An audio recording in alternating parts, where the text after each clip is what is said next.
जिन segment में company जाने वाली तो कंज्यूमर और रिटेल फाइनेंस तो डेफिनेटली सबसे बड़ा एक चंक है और वो स्टैब्लिश्ड है, उसमें बहुत बहुत सारे उसमें प्लेयर काम कर रहे हैं। लेकिन ब्रोकिंग में भी आएंगे, उसमें भी बहुत बड़े बड़े प्लेयर्स हैं, स्टैब्लिश्ड प्लेयर हैं। म्यूचुअल फंड में भी आएंगे, इंश्योरेंस में भी आएंगे और ये सारी अप्रूवल इन प्लेस है, सब कुछ ऑलरेडी इनके पास है। और उस सेगमेंट में भी है जहां पे स्टैब्लिश्ड प्लेयर ऑलरेडी हैं। तो मेरा जो एक सवाल ये था कि एक बहुत बड़ा इकोसिस्टम रेडी इन प्लेस है और उसमें बहुत बड़ा हाथ टेक्नोलॉजी का है कि 2 करोड़ आपके पास एकदम रेडी कस्टमर है जिनको आपको डे वन से सर्विस करना है और एड्रेसेबल मार्केट जैसे कि देवेंद्र सर कह रहे हैं कि 50 लाख करोड़ उससे ज्यादा का है अभी तुरंत के हिसाब से। तो इसमें आपको लगता है कि कोई चैलेंजेस आते हुए दिखेंगे क्योंकि बहुत सारे स्टैब्लिश्ड प्लेयर ऑलरेडी इस सेगमेंट में है? जी नीरज जी, पहले मैं ये कहना चाहूंगा कि रिलायंस एज ए ग्रुप हम देखें हिस्ट्री रिसेंटली भी तो वो कोई अनप्लान्ड या छोटा काम नहीं करते हैं। आप जिस तरह से देखिए टेलीकॉम में नंबर 1 प्लेयर बने, रिटेल में नंबर 1 प्लेयर बन गए। इनफैक्ट मैं डेटा देख रहा था, रिटेल में रिलायंस का जो साइज है अभी वो अगले 10 प्लेयर्स को मिला दे उससे भी बड़ा है और उनका जो स्टोर फुटप्रिंट है अभी वो डीमार्ट से भी 4 टाइम ज्यादा है। तो अगर शेयर स्केल की बात करें तो इस देश में मुझे नहीं लगता कि कोई कंपनी या ग्रुप है जो स्केल को फ्रॉम डे वन समझता है रिलायंस से बेटर, और सारे रिसोर्सेज हैं उनके पास कि डे वन से वो लॉन्च कर सके विदाउट मेनी ग्लिचेस।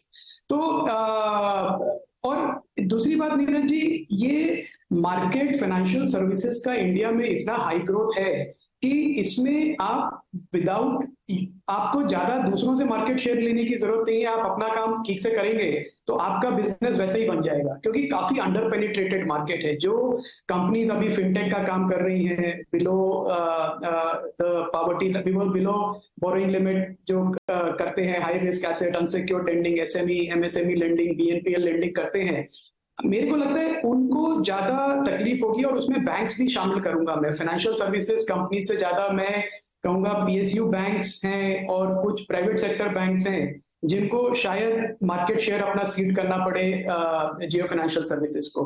पर अच्छी बात यह है नीरज जी कि इंडिया अभी इतना फास्ट ग्रोथ मार्केट है कि क्रेडिट डिमांड जो है उसको मीट करने के लिए जियो फाइनेंशियल सर्विसेज जैसी 2 और कंपनीज भी आ जाए तो भी वो एब्जॉर्ब हो जाएगा। तो किसी ना किसी को ये कदम बढ़ाना ही था। जो एग्जिस्टिंग प्लेयर्स हैं उनकी कैपेबिलिटी इतनी नहीं है कि ओवरनाइट मीट कर सके मार्केट डिमांड को।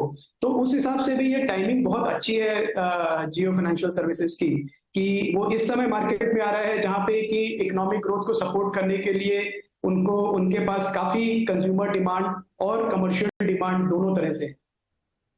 राइट देवेंद्र सर, मुझे जहाँ तक मेरी अंडरस्टैंडिंग है कि जो कंज्यूमर रिटेल फाइनेंस है ये भी बहुत छोटा है, 1% के आसपास होगा पूरी लेंडिंग मार्केट का। और एक चीज़ मुझे और ऐसा लगता है कि जो फाइनेंसिंग का बिजनेस है पूरा, किसी भी साइज का हो या किसी भी तरीके का हो, उसमें 2 चीज़ें महत्वपूर्ण होती है। एक होता है रिस्क मैनेजमेंट और दूसरा होता है कस्टमर एक्सेस।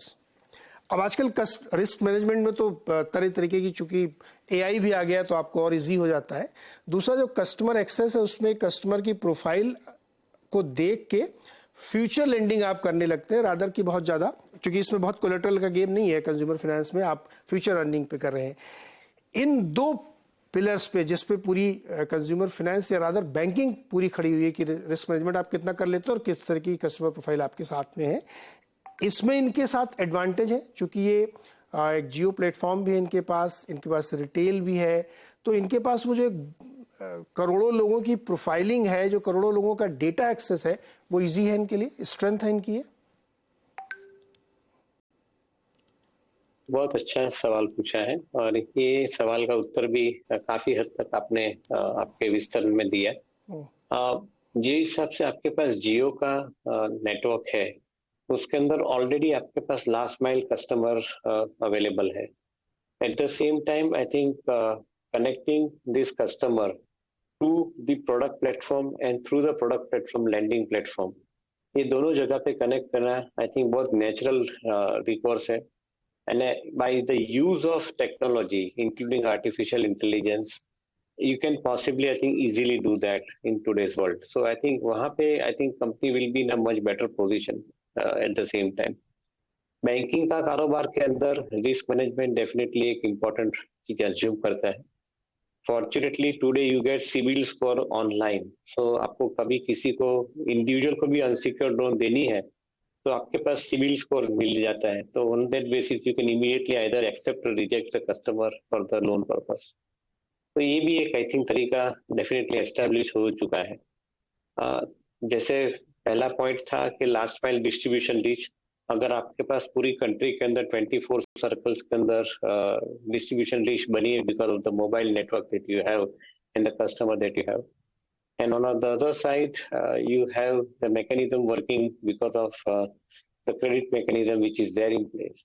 तो मैं समझता हूँ कि बिजनेस एक्सपांड करने के लिए आपको क्या क्या चीज की जरूरत है। कस्टमर आपके पास है, प्रोडक्ट्स आपके पास है, स्टोर्स आपके पास है, ऑनलाइन प्रेजेंस आपके पास है, और सबसे बड़ा बात उसके अंदर आपके पास फंड्स अवेलेबल है।